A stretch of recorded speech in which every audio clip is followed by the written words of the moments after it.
last year on the variety of different prospects for congressional legislation on broadband, and that was one of our most widely attended webinars. So we've decided to bring this topic back and give an update to all of our webinar audience members about what are the prospects for broadband legislation passing this year. So we've assembled another great set of experts to help talk us through the various bills that are in consideration by the House and the Senate. And we're going to talk to these experts about the prospects for these legislation, any of these bills actually becoming enacted and getting into law this year.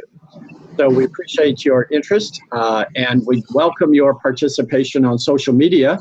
As you can see on the slide, please feel free to tweet at SHLB Coalition.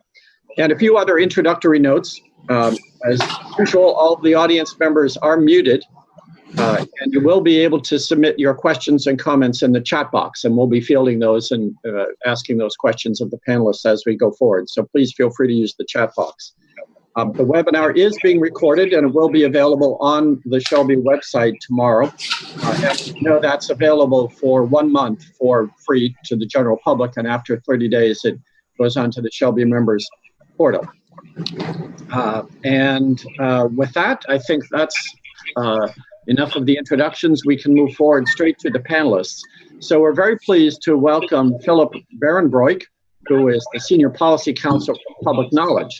Public Knowledge, you probably know, but they're one of the nation's leading public interest organizations following broadband, copyright, intellectual property issues, and Public Knowledge specializes in promoting access to information for all people. So we're very pleased that Phillip has joined us. After Phillip, we'll hear from Mike Romano. And Mike is the Senior Vice President of Industry Affairs and Business Development at NTCA, the Rural Broadband Association.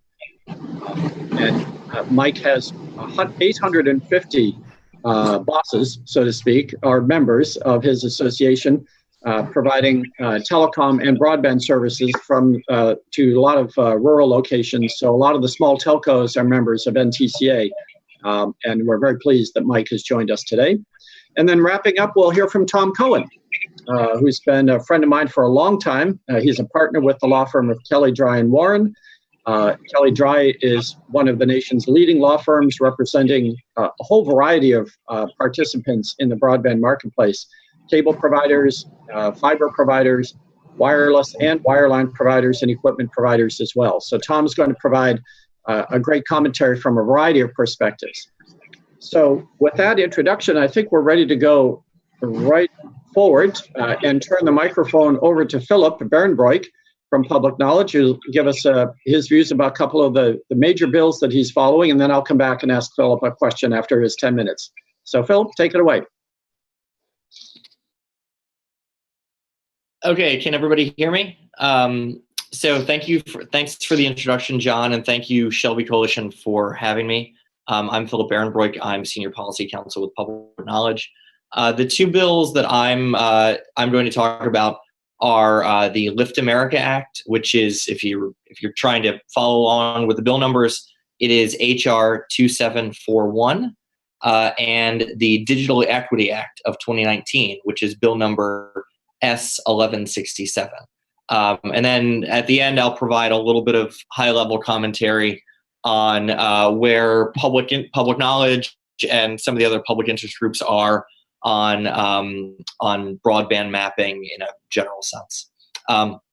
So Lift America Act first, and these two, it's important to note that Lift America and Digital Equity Act are bills that work in concert with one another. So it wouldn't be surprising going forward if Lift America were to be pushed forward as the House infrastructure bill, to see the Digital Equity Act layered on top of that as an amendment, given that they likely will work hand in hand to address broadband deployment and broadband adoption and accessibility issues.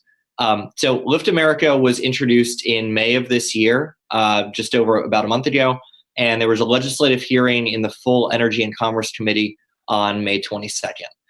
Title I of the bill is the relevant part of the bill for broadband infrastructure, and what it does is it It specifies that Congress will allocate $40 billion to spend over 5 years for deployment of broadband networks, primarily to what it classifies as unserved areas, but also potentially some for underserved areas or unserved community anchor institutions.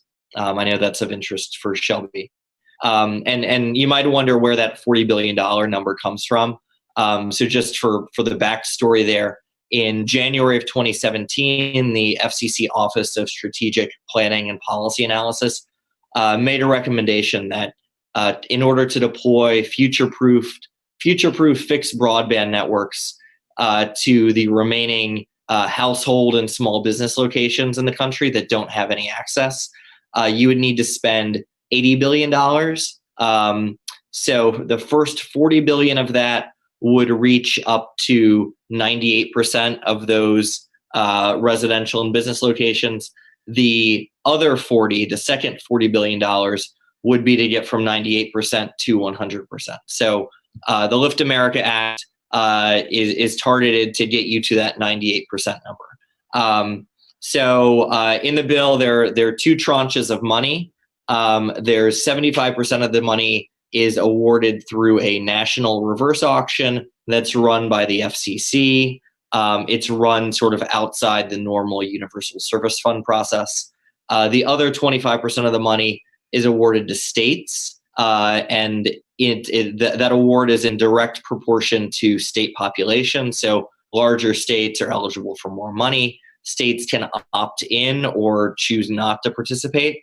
But states taking the money have to use a statewide reverse auction to disperse those funds. Or they might be able to use some other auction process, but it needs to be done in consultation and with the approval of the FCC if they're not using a reverse auction.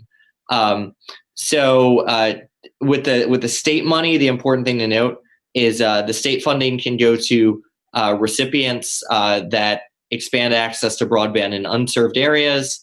It can go to recipients that to expand access to broadband to unserved anchor institutions. It can also go to expand access in underserved areas if the state no longer has any unserved areas. So that's how that money at the state level is split up. And it's important to note you've got that 75-25 split between the state and federal money. The FCC and the states are supposed to coordinate to make sure that there's not an overlap of where that money is spent. You wouldn't want to have a community receiving the federal dollars and the state allocating its state dollars to serve the exact same area. So the idea is to have coordination. The other important thing, and this differs significantly from the current Universal Service Program, the recipients that are allocated funding under both the federal and the state program here, they do not have to be eligible telecommunications carriers. They don't have to be ETCs. That's in line with the Lifeline proceeding back in 2016, and it's different than the other Universal Service programs typically allocate the money. And there are some key program requirements and definitions to keep track of here. So the funding allocations have to be done in a technology neutral way. So they can't favor one particular technology over the other. So you can't favor cable over fiber or fiber over wireless. There's a project preference list. So there's preferences for projects with matching funding from private sources, so at least 20% matching funding. There's a preference for projects that would serve tribal areas, a preference for projects that provide higher speeds than the minimum speed set out in the definition section of the bill, which I'll touch on that briefly. There's a preference for projects that get deployed faster than the maximum build-out time frame, which is 4 years. So if you can build out faster than 4 years, you'd get preference. And then there's a preference for projects in areas where the median household income is under 150% of the federal poverty threshold. So a preference for lower income areas. And then quickly, there's an important distinction between unserved, underserved, and served in this bill. Unserved means that there's no service in the area that's going to get funding that reaches the current FCC 25 megabits per second down, 23 up benchmark. And there's also a requirement that the latency doesn't allow for real-time interactive applications, which is important if you're thinking about like rural areas and access to telehealth. There's an underserved definition, which means that you've got service that's at least 25 download speeds, but you're below 100 megabits per second of download speed. But you also have to be above 10 megabits per second upload speed. So if you're within that window between 25 and 99 download, but you have to be above 10 upload, then you would be classified as underserved. There's also the same latency restriction. The latency has to allow for real-time interactive applications. If you don't check that box, then you fall back into the unserved category. Served is above 100, so above 100 megabits per second. It's important, there's going to be some talk about maps later. So the way the FCC is going to determine which areas are served and underserved, they're going to initially use the National Broadband map, but also other data sources.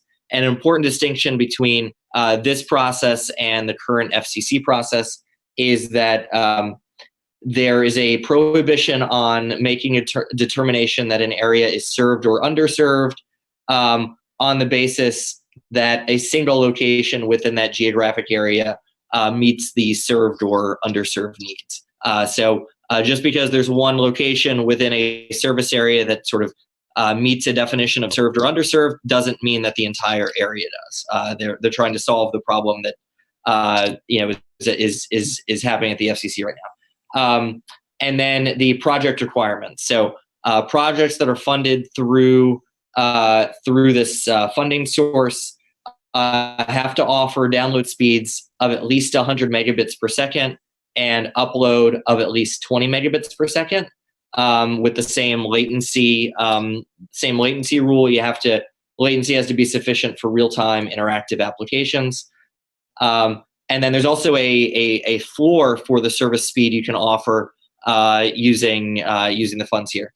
So you can't offer services below 25.3, and any service offered has to meet that latency benchmark. So that's the Lift America Act. It's relatively straightforward. We weighed in with the Energy and Commerce Committee on the bill and had some suggestions for tweaks we would like to see. One important tweak was we thought that it should be paired with the Digital Equity Act, which I'll walk through very quickly.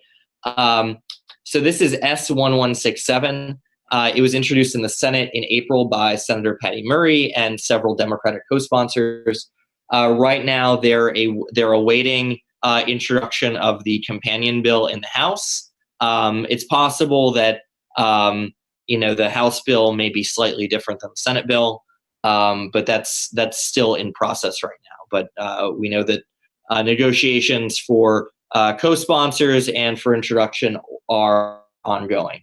The important thing with the Digital Equity Act is it acknowledges that broadband has really become the essential service that people use to access information about jobs, education, healthcare, and you really can't interact in our society and in our economy nowadays without sufficient broadband access. And digital equity, as it's defined in the bill, is the idea that not only do you need access to broadband, but you also need what's called digital equity. So services need to be affordable for people to actually subscribe to them. Services, might not be helpful for people if they don't have digital literacy. So an understanding of what you might use the internet for, why the internet is valuable to people. And then the last thing is devices. Devices can be expensive, and that can be an important barrier to people, even who find it, even who have digital literacy, and people who maybe service is affordable, but perhaps the devices aren't. So what this bill does is it supports a wide array of digital equity projects at the state and local level. And it's really targeted for what are called covered households, which are households that are below that 150% of the poverty threshold, and covered population. So if you think about groups that historically might be underserved or unserved, so minority communities, veterans, and there's a laundry list of other groups. But the high level, I'm probably getting the red light now to wind up. But the high level is there are two separate grant programs. One is a state capacity grant program, which is funded at $120 million per year. And that is a program that states apply to, and they have to have a plan for how they're going to identify barriers to digital equity for those covered populations and covered households, how they're going to measure how they're meeting their plans. They have to set out objectives for closing the digital divide and improving digital equity. So some of those funds are that first 120 million grant program is targeted to states, and then there's a second grant program which is targeted to individual groups or coalitions or communities of interest. So not specifically to states, but to groups that might be a subset of a state or local government or other entities. So you can imagine, community organizations or civil rights organizations or consumer protection organizations, things like that, that are working directly in communities trying to improve digital equity and improve broadband adoption. So those are the two bills. And then just very quickly, from our perspective, it's important to note that having a national strategy on closing the digital divide is critical. And it can't simply be infrastructure. It needs to also be this digital equity, digital literacy piece. Those two things have to work hand in hand together. And then the second piece on broadband mapping, just at a very high level. I know. The other speakers are going to touch on this. We've looked at some of the proposals around granularity, and we haven't weighed in, but we think it's very important that as data is collected for funding broadband deployments, what the FCC should be looking at and collecting is data that looks at whether a household is actually served, not whether it simply could be served. For a household, if it's going to take $10,000 and months potentially to have fiber connected from the sidewalk to the household, that's typically, we would say that's not served. Typically, we're thinking about a week or two to sort of just turn on the service. That's what we would consider served. We think that data collected should look at actual speeds that people are using, not necessarily speeds that are advertised by broadband providers. That's an important distinction that users actually see every day when they use broadband. And there should be pricing data. So the cost of service that people are paying, sort of outside of the introductory teaser period for service, and that price that we see should also be inclusive of any fees that are sort of added on top of service. Affordability is a huge barrier to adoption, and we think as the FCC is looking at figuring out how to close the digital divide and figure out which areas are served and underserved, understanding where there's an affordability issue is an important thing to take account of. So that's all I have, and I'm happy to do questions at the end. And I see a question in the chat here, so I can respond to that in the chat as other folks are going. Great, Philip, thank you. That was a great overview and great comments about the mapping needs. And I think Mike Romano will speak to that in a second. But I'd like to ask you one quick question now, if I may, and that's the prospects for the Lift America Act and perhaps the Digital Equity Act actually becoming enacted this year. I have a particular theory that I'll float by you and ask you, and feel free to disagree with me because I'm a little bit more optimistic than most. But my sense is that Nancy Pelosi would really like to move a broadband infrastructure bill or an infrastructure bill through the House, and that the president may not want to let her own that issue for the Democrats. So the president might jump on board or offer his own infrastructure bill. So the two parties may be competing with each other to try to get the votes of those middle-class construction workers. So I think that, to me, spells or means that there's a prospect for broadband infrastructure actually becoming enacted this year. But what do you think? Yeah, I mean, I think I love your optimism. I was more hopeful back in back in May and April. There was this sort of golden period where the speaker and Minority Leader Schumer went to the White House to have a conversation on infrastructure, and they emerged with sort of an agreement that they wanted to do a multi-trillion-dollar infrastructure plan, and that broadband would be a $40 billion piece of that. And then I think 3 weeks later, those same parties went back to the White House, and that conversation, was more fraught.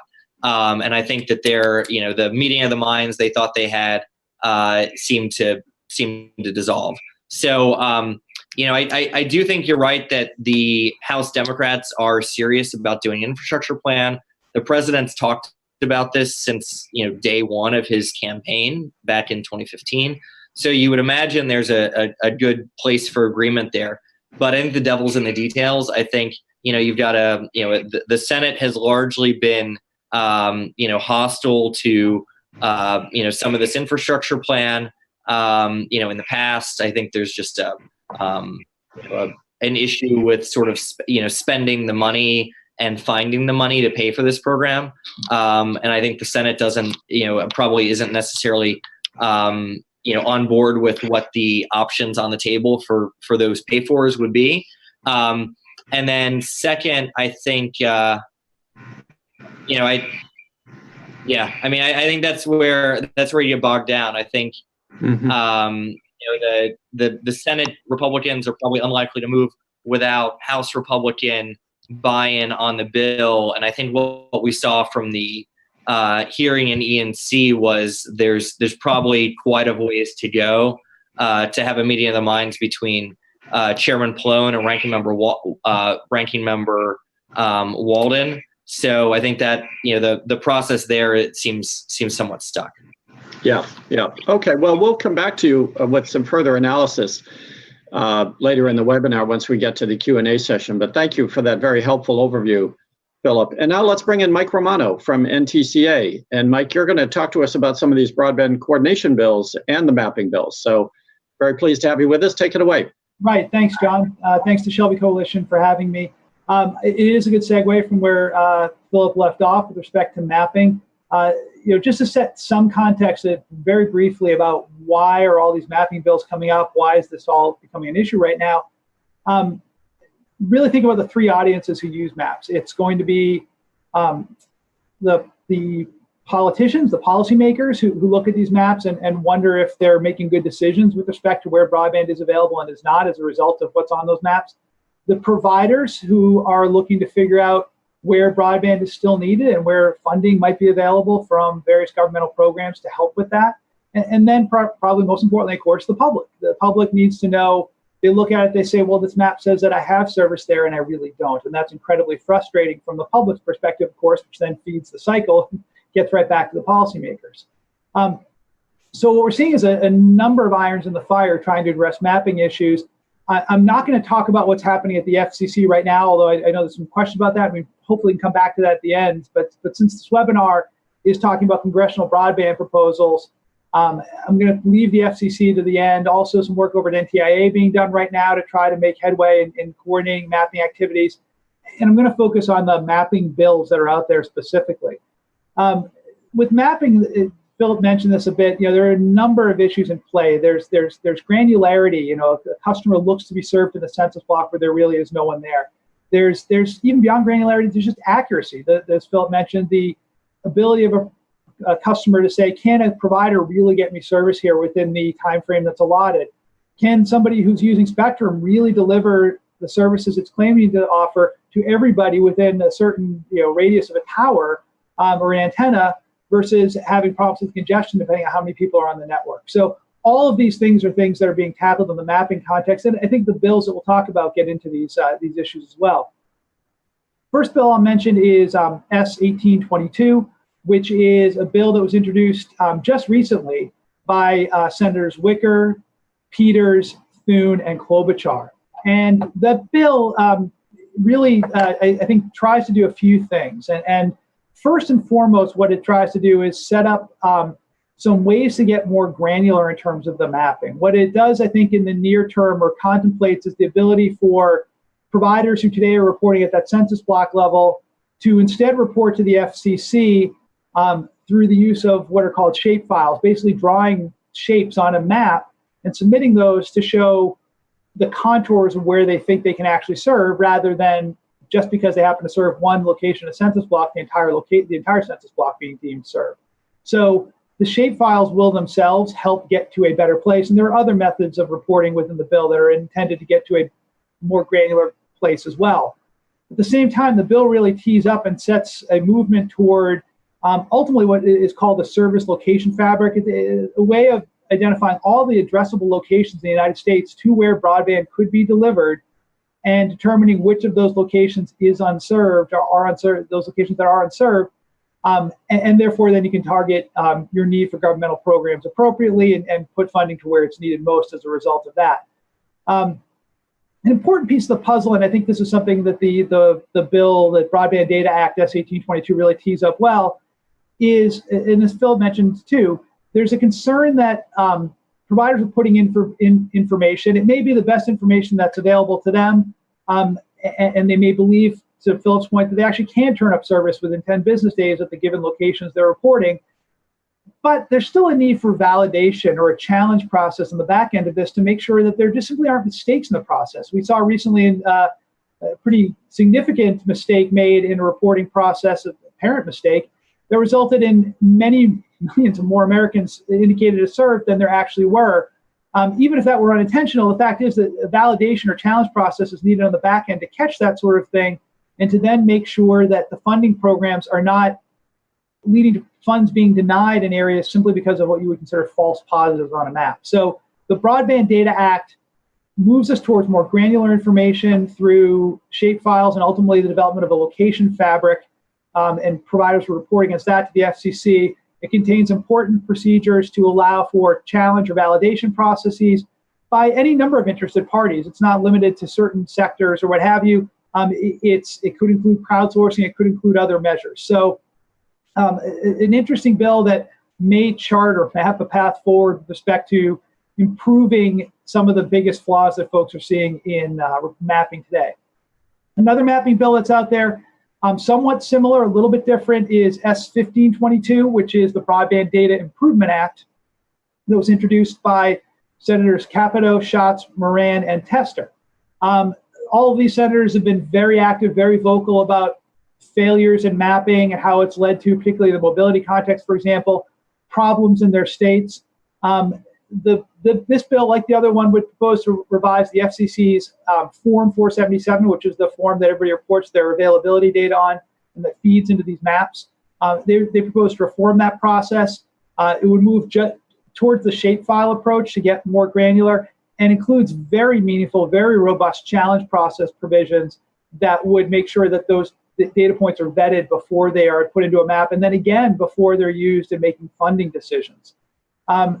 Both this bill and the Broadband Data Act I mentioned earlier also include, very importantly, provisions for standardization of reporting, so that you can tell, for example, if someone actually is able to deliver service there, they using propagation techniques and what have you. So there are standards in there that will help, I think, hopefully, to address some of Philip's concerns. Let me turn quickly to coordination as well. On the coordination side, this is somewhat related to mapping, but it's perhaps a little bit more fundamental. It's how to improve policy making and decision making between federal agencies, especially those that give out funds to help support rural broadband or broadband deployment in those areas where the business case doesn't exist because of challenges of distance and density or other barriers to making the justification for investment or finding financing to invest. These bills are aimed at making sure that the agencies, the federal agencies in particular, are talking to one another, that there's a real systematic way of making sure that their efforts are coordinated. Phillip mentioned all the resources in the Lift America Act. That would be fantastic if resources of that kind can be put forward and put toward rural broadband deployment, for example, atop all of the resources that are already out there. But even with those, we want to make sure they're being used efficiently, that they're not competing with one another or cannibalizing each other in a way that leads to multiple connections in one rural area that perhaps can't even sustain one network without support, while another rural area, for example, sits unserved still and the resources have been depleted to serve it in the program.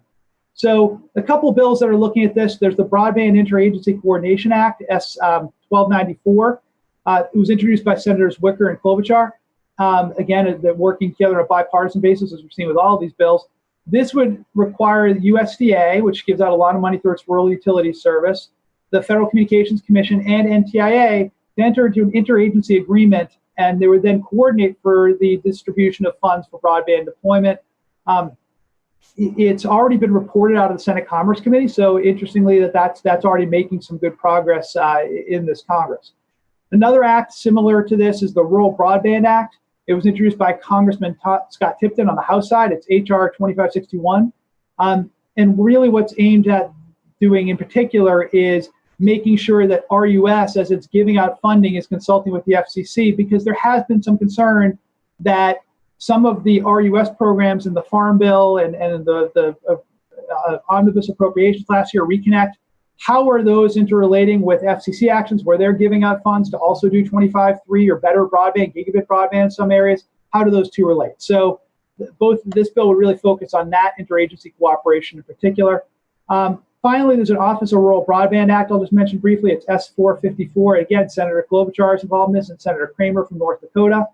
And this would establish an office within the FCC specifically to coordinate its broadband efforts with RUS and NTIA. So similar in some respects.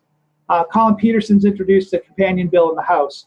I think the big thing here, the little bit of a difference from the others, is it looks just beyond broadband availability to also get information about broadband subscriptions and share information about barriers to broadband that each agency is seeing. So, a number of irons in the fire, as I mentioned, with respect to mapping and coordination efforts, but all aimed at improving good work already underway to advance broadband and to make better use, hopefully, of some of the resources like Phillip mentioned that might be nice to see coming down the line someday.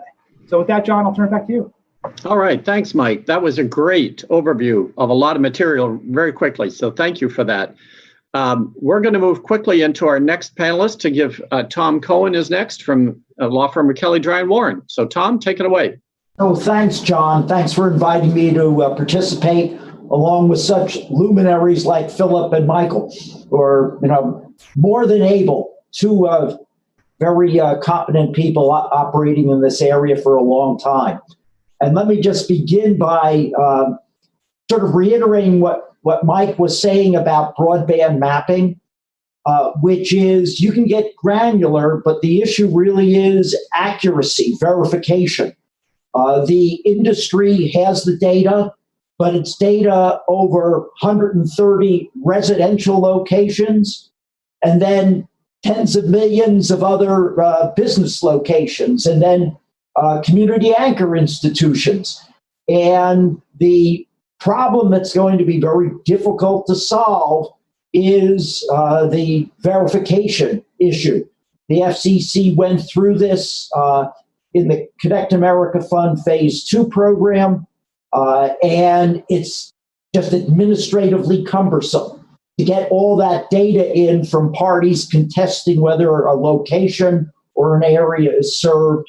They just went through it and are still going through it in regard to the Mobility Fund 2, which it's not just whether you're there, it's truly are you covering that area, a bigger issue with wireless, and then what speed are you providing?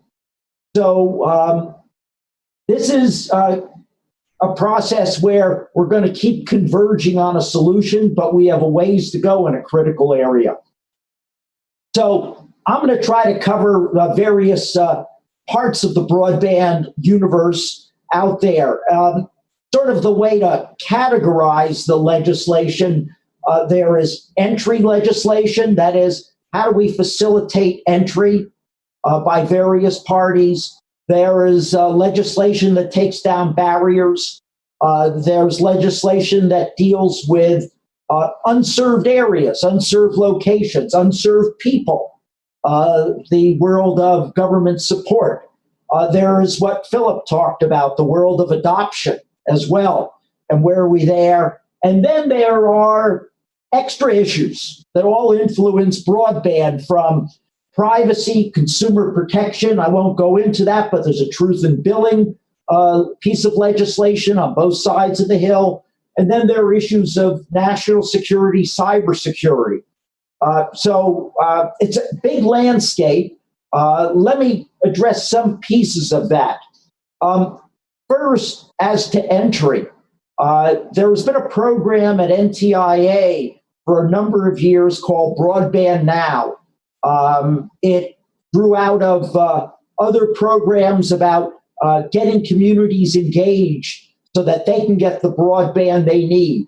It's been operated over there by Doug Kinkoff, and actually a piece of legislation, the only piece I think that has passed the House, other than the Save the Internet Act, and is now over in the Senate, is the Tonko legislation, Access Broadband, which would make a permanent office at NTIA that would help facilitate communities and others getting involved in getting the broadband service they want. It's sort of ecumenical in terms of how you get it, whether or not it's by encouraging providers to enter or doing it yourself. But it's a way of getting knowledge out there, information out there, so that communities can understand what they're able to get. So this legislation is now over in the Senate Commerce Committee. It's relatively early in the session, and so it stands a better chance than other pieces of legislation of moving through. On barriers legislation, a couple of things to look out for. First of all, some of you may recall that last year was a big year at the FCC on removing barriers to the provision of service. The FCC reformed the pole attachment rules and to facilitate builds. And right now, there's nothing on the Hill dealing with that, but that's working its way through, I can tell you, in various states as well. But the FCC also tried to facilitate small cell legislation or entry through setting shot clocks, by lowering the fees and alike. This has been an incredibly contentious area. It's in the courts right now. There are bills on both sides of this on the Hill. Congresswoman Eshoo has a piece of legislation that would reverse the FCC's action. This was put in on behalf of local governments. On the other hand, Senators Thune and Schatz are working on a slight revision of their Streamline Act, which again would facilitate construction of small cell infrastructure. And it's somewhat similar to legislation in about 20, I think it's up to 27 states right now that have such legislation. I don't think either bill stands much chance of moving through. But again, this debate will continue for a while. For those of you who have been involved in dealing with barriers, it's more an incremental process of seeing what those barriers are and then addressing them. Subsidy programs. Phillip talked about the LIFT Act. Probably, John, I share Phillip's assessment of the likelihood of it happening. But what will happen is money again being put into the RUS programs. The House is moving right now. It's out of committee. I think should hit the floor soon, which is the appropriations legislation for the rural utility service. And there are a variety of programs there. There is the traditional telephone loan and loan guarantee program. Money again is going for that. That would permit, I believe, about $6 billion worth of loans for telecom services. There is also the broadband program, which used to be just loans and loan guarantees and now includes grants. And there is $50 million in new money for grants there, as well as money that would allow loans of about $30 billion or so. So there's that. There is also distance learning and telemedicine, that program. And the House has put in $50 million of grant funding, which is an appreciable increase from what was out last year, which was $34 million, and what was requested earlier for this year, $43.5 million. So that is new money. Let me raise two other programs out of RUS, which are the smart meter program, which the electric co-ops have been very good at using. They, in effect, get to lay fiber for smart meters, and then as the increment, then get to deploy it actually to provide fiber services in addition to smart meter services. And then there is also the Reconnect program. That was funded with money about 16 months ago, was extra money for fiscal year 2018 and 19, $600 million. There are 3 rounds of applications for that program. The first round is done, the second round is soon, and the third round, I think, is in August for that. The change on the Hill in the appropriations legislation is some report language which would, in a sense, expand the areas where that money could be used. And so that was report language that got put in. But there are going to be appropriations bills. There's going to be money for RUS. So as we talk about infrastructure and new support programs, regardless, this RUS money is going to happen one way or another. We'll see what happens on the House, floor, and then on the Senate side as well. Let me see some other things to keep in mind. The National Defense Authorization Act is looking at what I'll call supply chain issues. This becomes important if you are considering putting in certain foreign equipment, particularly equipment made by Huawei or other Chinese vendors. You may recall about a month or so ago, Huawei was put on the Commerce Department's entities list, which means U.S. providers and other vendors could not do business with it. There is a feeling on Capitol Hill that this should not only be maintained but expanded. There is legislation out there that would prohibit use of this equipment. In another piece of legislation, and that would help sort of reimburse smaller providers that have installed that equipment. So I think we're going to see more as the national defense authorization bills go through, and potentially the appropriations bills as well. So as you are deploying equipment keep an eye out for that if, if you're using federal funding particularly. It may not be limited there, but it could be in general. And then one last point is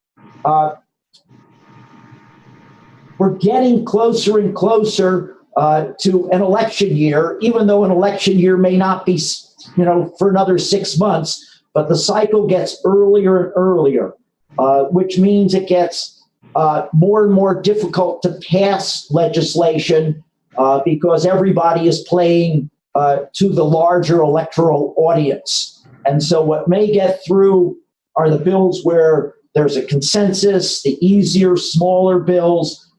The appropriations bills will go through, but something else before that happens. So there may be a limited legislative session here, and that means a lot more action will happen in the agencies. So there you are, John, over to you. All right, thank you, Tom. And I'd like to stick with you and ask you a question and then turn immediately to Mike Romano for his answer as well. But, Tom, as you talked about the RUS Reconnect program, I'm remembering 2 or 3 months ago when you and I ran into each other on the steps of the building at the Rural Utility Service as we were both going in trying to access some of that funding. But, and there was a question in the chat box too, that's been very difficult for the organizations that I'm working with to get access to that Reconnect funding, in part because I think they have very strict rules about what areas can be served. I recall that there's a provision that if a satellite company is getting money from the FCC and the Connect America Fund, that to serve an area, that precludes anybody else from getting RUS funding in that area. And so that kind of makes it difficult for RUS program to really satisfy this need to get broadband everywhere. And I guess, so I'll ask you the question first, if that expansion of RUS territory is going to be significant, but then turn it to Mike immediately afterwards, because Mike, I think I hear what you're saying about the efforts to coordinate, but I could also see, the downside of that could be that means funding cannot flow to some of these areas that really need it. So I'll ask you to come back to that, but Tom, start with you on the RUS.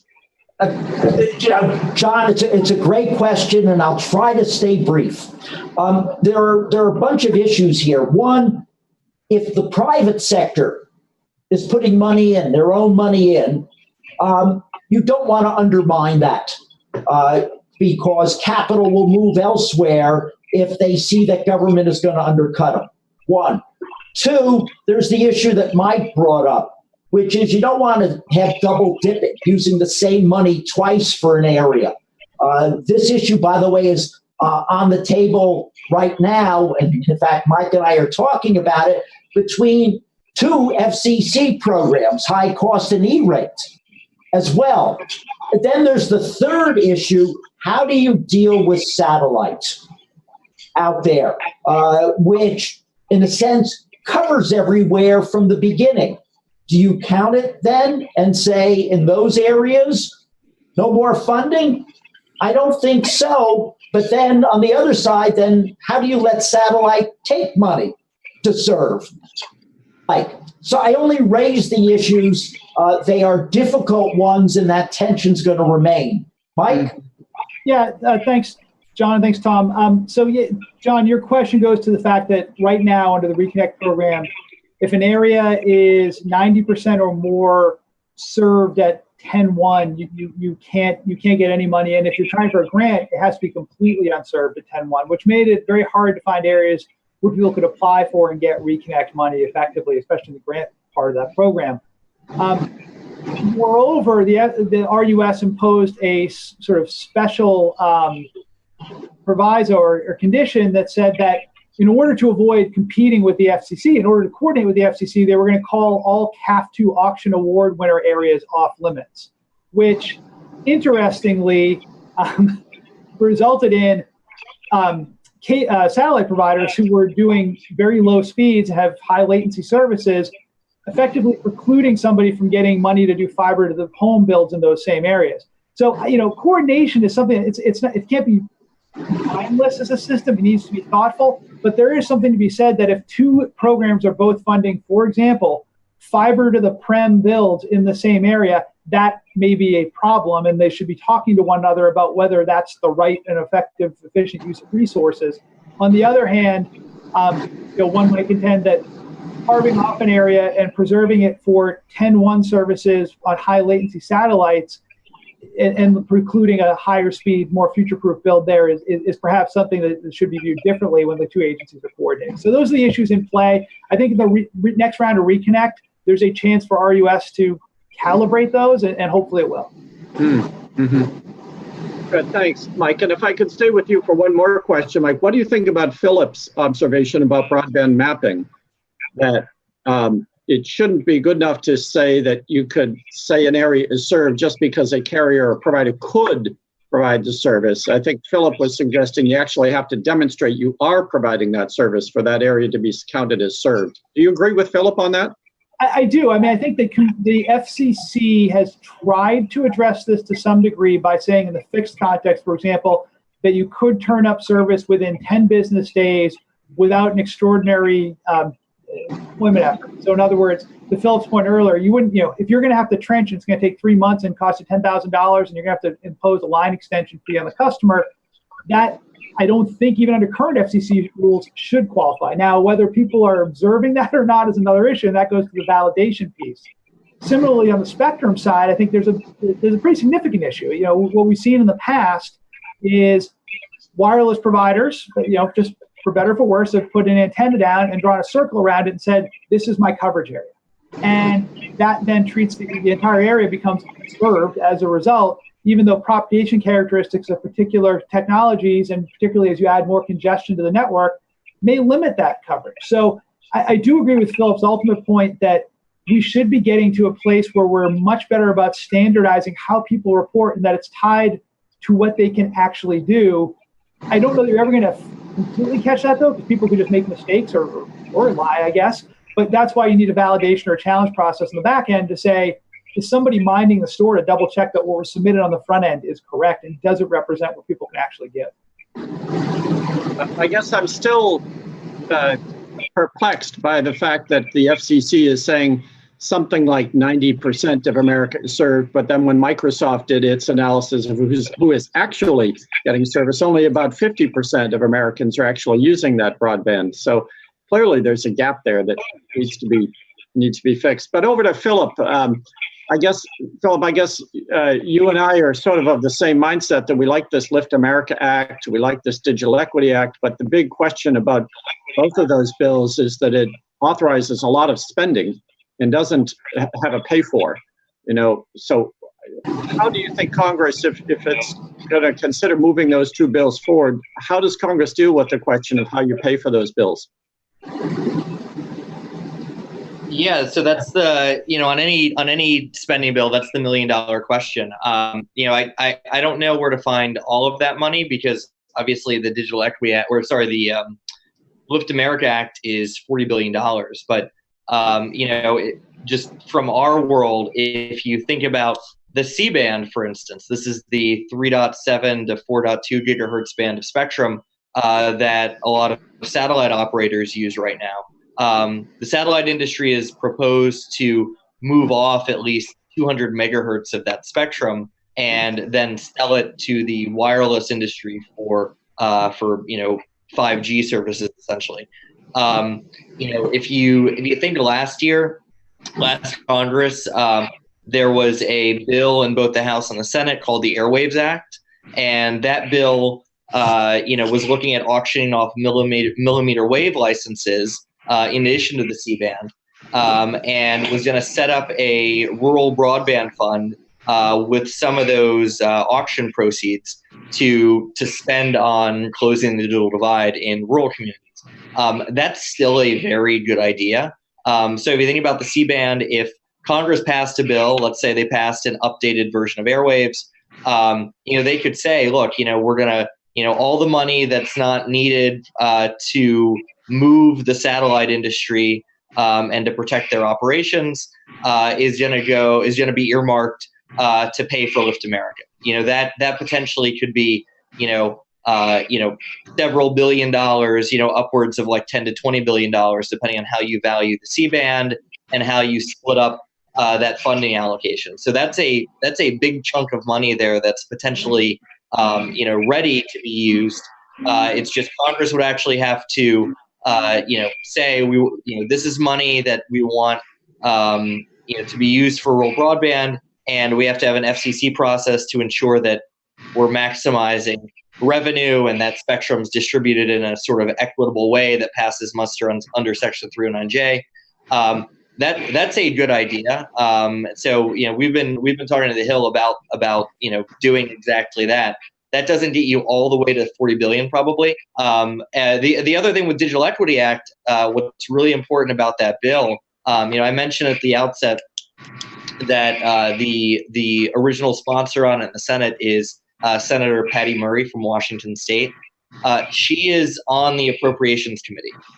So she is somebody who can, through that appropriations process, pull those strings and ensure that money is allocated for paying for the Digital Equity Act. So that's important. So for folks out there who are working on legislation and you need a pay for, spectrum is always a pay for. We've done this with spectrum legislation in the past.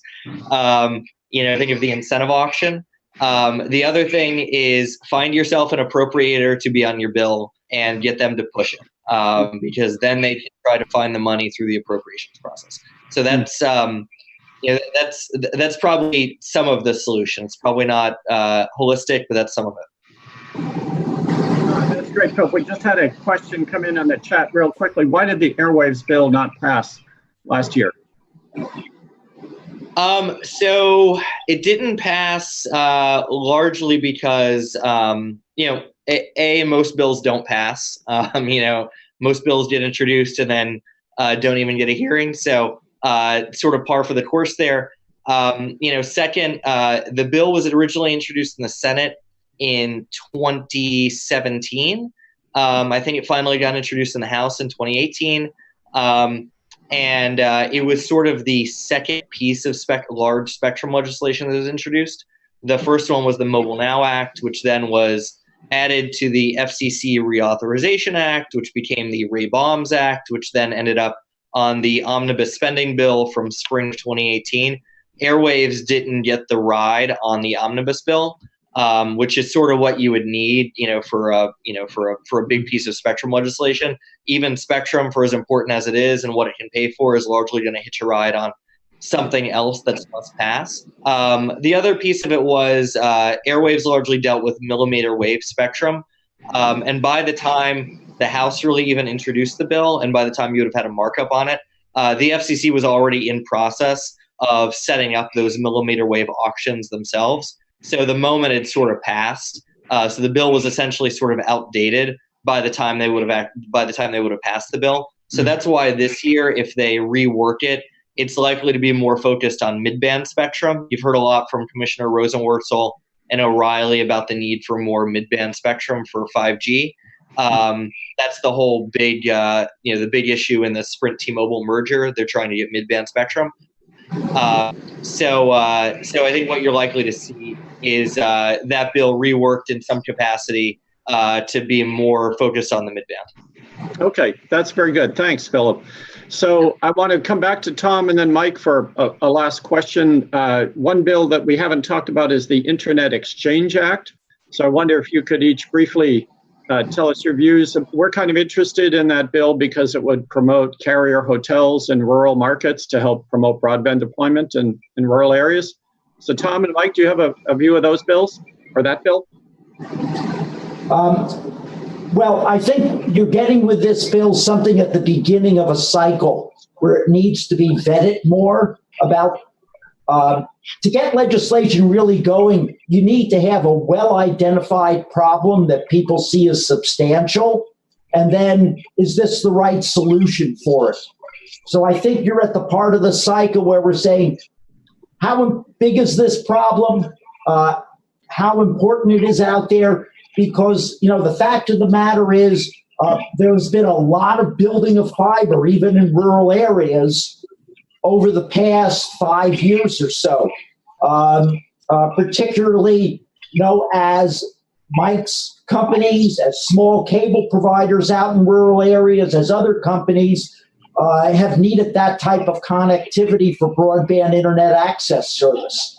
So I think, my sense is it may be an important bill, but we still are, as I say, at the beginning of trying to show that. Mike? Yeah, and I'll echo that. It's a bill that probably needs to build a bit more steam, but I do think the problem is one that needs to be thought through out there. I mean, one of the biggest things we see, one of the biggest challenges our members face is how do you interconnect with the rest of the world? You may be building world-class fiber networks in a local area, but as data demands increase, as video content, as streaming content, other data-heavy applications require bandwidth between the rural area and urban tier 1 internet exchange points, how are you going to handle that?